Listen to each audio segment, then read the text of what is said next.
À part que ça, comment il les a toutes. Aujourd'hui, Stella nous propose un thriller fantastique réalisé en 2017 par M. Night Shyamalan. J'ai nommé Split. Avant de citer les acteurs, un mot quand même sur ce réalisateur responsable quand même du chef-d'œuvre Le Sixième Sens, de l'excellent Le Village et aussi Incassable. Split est porté par un trio d'acteurs et on va commencer par le rôle principal interprété par James McAvoy, que j'ai découvert personnellement dans Le Dernier Roi d'Écosse avec dans le rôle titre Forest Whitaker, film que je vous recommande fortement tellement il est poignant. Il a ensuite joué dans des films d'action comme Wanted avec Angelina Jolie, Atomic Blonde avec Charlize Theron et même dans un film d'horreur, ça, chapitre 2, Nouvelle Génération. On le retrouve également dans la saga X-Men et pour finir en 2004 dans la série Shameless. Dans le rôle de Kazé, la troublante Anna Taylor-Joy qui a joué en 2015 dans The Witch, en 2020 dans le ratage complet Les Nouveaux Mutants, et elle est l'héroïne dans la série disponible sur Netflix qui a fait beaucoup de bruit. Je parle bien sûr de Le Jeu de la Dame.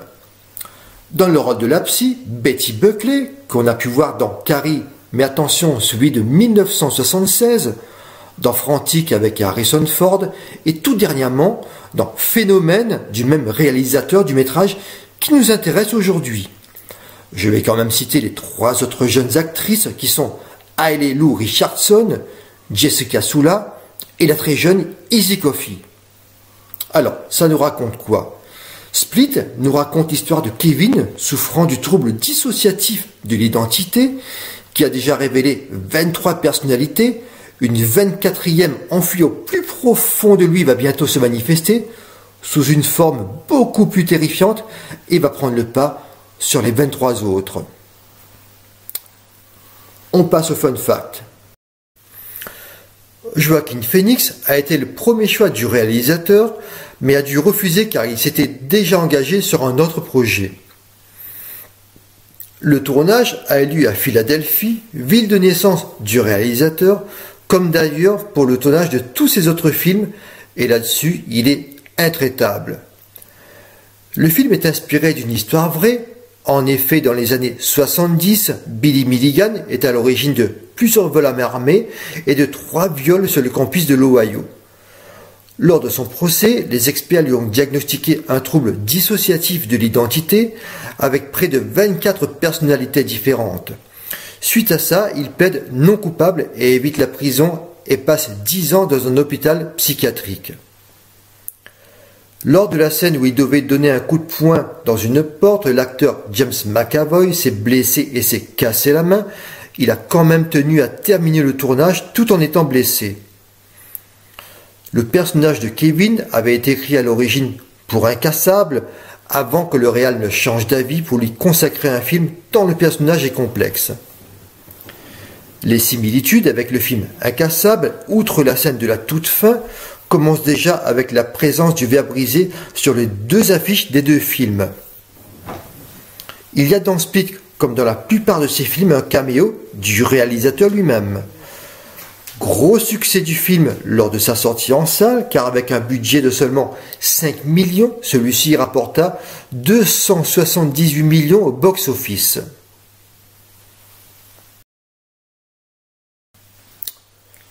Alors, pour commencer, avant toute chose, pour pouvoir expliquer ce que j'ai ou ne pas aimé dans Split, je vais malheureusement être obligé de spoiler. Désolé. Donc pour ceux qui n'ont jamais vu le film, je dirais que Split n'est pas un film d'horreur, mais plutôt un film angoissant avec un petit soupçon de fantastique. Très bien filmé, avec un trio d'acteurs très performant. Surtout, évidemment, mention spéciale pour James McAvoy. Et je vous invite donc, sans plus attendre, à quitter cette vidéo. Spoiler. Pour commencer, le trouble dont souffre notre protagoniste a déjà été traité dans d'autres métrages, comme par exemple le chef-d'œuvre Psychose d'Alfred Hitchcock, ou plus récemment dans Black Swan de Darren Aronofsky. Ce qui est nouveau dans Split, en revanche, c'est le nombre de personnalités différentes de Kevin, tant dans les attributs physiques ou sexuels. Et je dois dire que l'acteur interprète, comme je l'ai déjà dit, remarquablement ces personnages. Même si on ne les voit pas toutes. Bon, après, cela dit, 24, ça fait quand même pas mal. Alors, ce qui m'a paru un peu étrange, c'est l'absence totale d'enquête policière dans le film, voulu évidemment par le réal. Bonne ou mauvaise chose, à vous de juger. Moi, personnellement, ça ne m'a pas dérangé. Le film est coupé en deux. Alors, dans un premier lieu, il y a comme ça un huis clos, un petit peu longué, entre les trois jeunes filles kidnappées et toutes les personnalités de Kevin, en tout cas, bon, certaines personnalités, et ça finit par un survival entre la bête et Casey.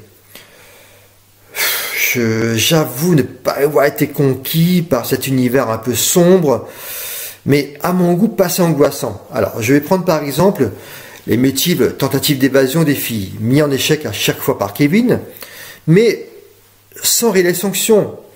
Sauf que je comprends, parce qu'en fait, il les réserve pour la bête.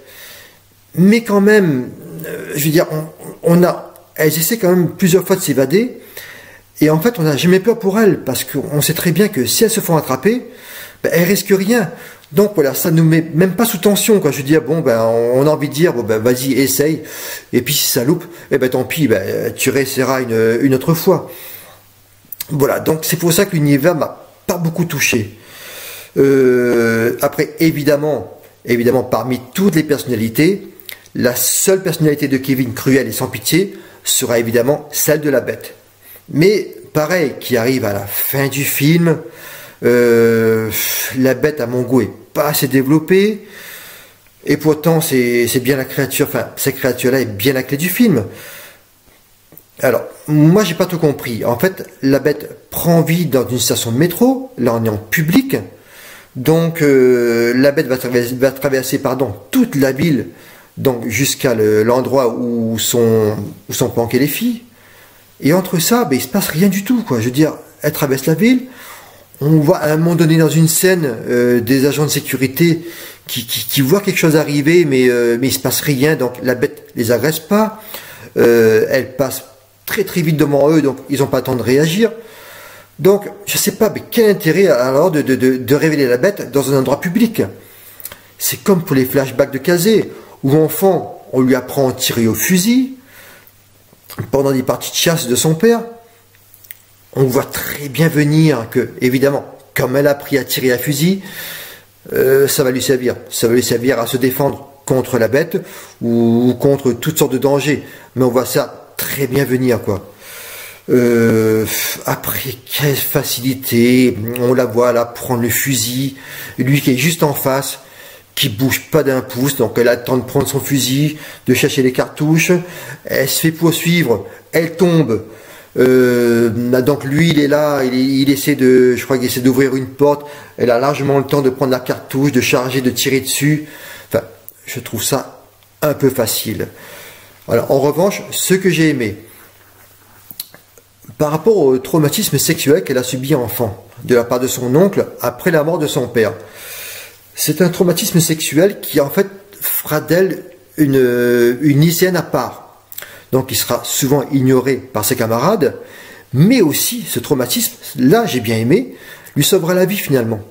Parce que, bon, la bête verra, en fait, qu'elle a des stigmates suite à ça, et ils vont conclure que, bon, je pense qu'elle est un peu comme lui, donc, en fait, il va l'épargner. Alors, ce que j'ai beaucoup aimé aussi, c'est, pourtant c'est pas grand chose, hein, mais c'est un seul regard. À un moment donné, sur la fin, donc quand elle est sauvée comme ça, elle est dans la voiture de police, on a la policière qui lui dit bon ben ça y est, vous vous êtes sauvé, donc on va vous rendre à votre oncle.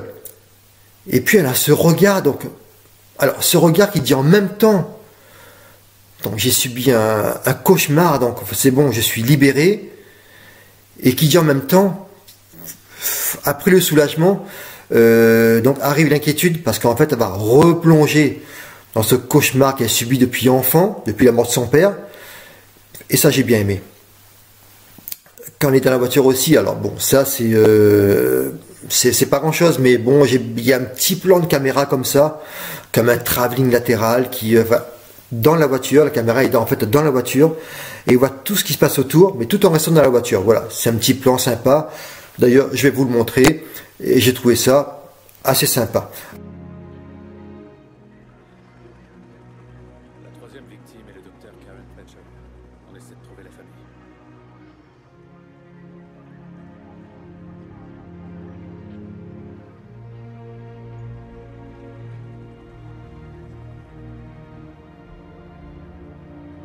Après, comme je l'ai dit, le film est très bien filmé. Pourtant, il y a beaucoup d'endroits comme ça, un peu glauques, un peu sombres, parce qu'en fait, ça se passe dans un zoo, au niveau des, enfin, dans le sous-sol d'un zoo, en fait.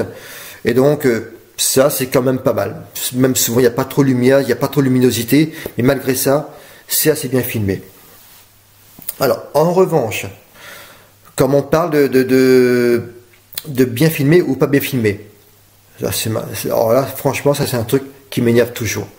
À la fin, on va caser dans l'ambulance, donc elle est sauvée, on est en train de la soigner, et puis on la voit d'un coup, pourtant, et franchement, hein, elle a été poursuivie, elle a été traînée par terre, enfermée, elle a pleuré, et on la voit dans l'ambulance, toute bien coiffée, maquillée, on voit bien, franchement, on voit bien le petit rouge à lèvres qui brille bien, enfin, franchement, c'est pas possible, quoi. Et alors que les deux autres filles, il y en a une, elle se retrouve en soutif, l'autre, elle se retrouve en culotte, elle s'est même pissée dessus, mais elle, pendant tout le film, donc elle reste déjà, bon, tout habillée, nickel, il n'y a rien qui dépasse, mais franchement, ils ne pouvaient pas éviter ça.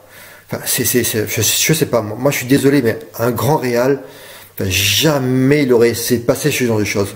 Bah, jamais. Ça, c'est un détail qu'il n'aurait pas laissé passer. Allez, on va passer à la conclusion. Split n'est pas mon film préféré de ce réal. J'avoue que j'ai vu Incassable, il y a un bout de temps déjà Incassable, j'ai pas du tout accroché.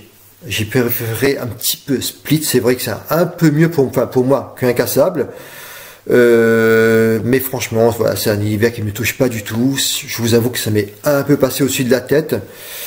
Et donc, en fait, voilà, comme je vous l'ai dit, donc à la fin, on voit Bruce Willis, donc on voit clairement le rapport entre Incassable et Split. Donc, on va venir gros comme une maison aussi, qu'il y aura un troisième opus. Effectivement, il y a eu un troisième opus Glass. Je vous dis franchement, je regarderai même pas. Je pense que là, je vais passer mon tour. Voilà, donc je vais arrêter là. Split, c'est bon, on arrête là. Vous me direz ce que vous en avez pensé dans les commentaires. En attendant, nous retrouve.